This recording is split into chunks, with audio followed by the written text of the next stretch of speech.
ada yang melawan saya. Ada. Dalam birokrasi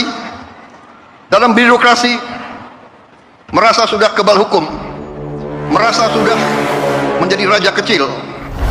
Raja kecil yang disebutkan tadi kan ada dalam birokrasi toh. Kalau salah tolong dikoreksi. Jadi sebenarnya gampang tanpa harus menyebut nama. Arahnya kemana? Misalnya begini. Bung Rocky tiba-tiba jadi bagian dari birokrasi itu. Tapi dia nggak punya rakyat. Dia tidak memimpin siapa-siapa. Dia hadir sebagai seorang profesional saja. Bisa nggak kita sebut sebagai raja kecil? Nggak bisa. Bagian dari birokrasi. Kenapa dia dianggap menjadi raja kecil? Berarti dia punya power dong. Dia punya kekuatan dong. Kalau raja berarti dia punya rakyat dong. Kalau kita mau tafsirkan, gitu loh. Mungkin nggak kemudian misalnya mereka yang tidak punya rakyat dianggap atau disampaikan sebagai raja kecil. Kalau begitu, maka bisa lebih sempit lagi nih. Ketika analisanya raja kecil atau raja besar pasti punya rakyat. Pasti dia memimpin.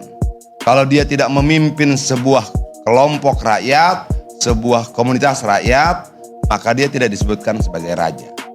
Oke, siapa itu? Ya diidentifikasi saja. Siapa yang memang dianggap punya rakyat. Nggak ada raja tanpa rakyat. Gitu loh. Artinya bahwa kalau disebut raja kecil, pasti dia punya rakyatnya dalam tanda kutip ya. Nah, hal seperti itu semakin mempertegas arahnya kira-kira ke siapa. Nah, kalau kita menafsir-nafsirkan misalnya, rumit. Saran saya untuk pidato-pidato berikutnya, Presiden sudah fokus aja. Bagaimana problem di birokrasinya telan sendiri. Nggak perlu diumumkan keluar. Ketika dia umumkan, orang akan lihat. Nggak masyarakat Indonesia, nggak politisi Indonesia, seluruh negara akan lihat ada yang sedang tidak bagus dalam sana. Ketika dia bilang ada raja kecil dalam birokrasi, dia sedang mempertontonkan, saya punya kelemahan loh di kabinet saya. Di birokrasi saya ada kelemahan. Ada orang yang melanatan-lanatan. Ngapain? Ngapain sebagai presiden dia mempertontonkan kelemahan komposisi birokrasinya pada orang lain? Ada gunanya? Nggak ada. Nah, kalau kemudian Prabowo tidak memperbaiki pidatonya, saya takutnya ketika dia pidato lagi, itu kita gelisah lagi. Rakyat gelisah lagi. Sementara menurut saya, oke, kita jujurlah. Ada utang jatuh tempo yang sangat besar. Ada beban ekonomi yang sangat besar. Ada kemudian APBN dan pajak yang terus berkurang. Udah, Presiden fokus di situ.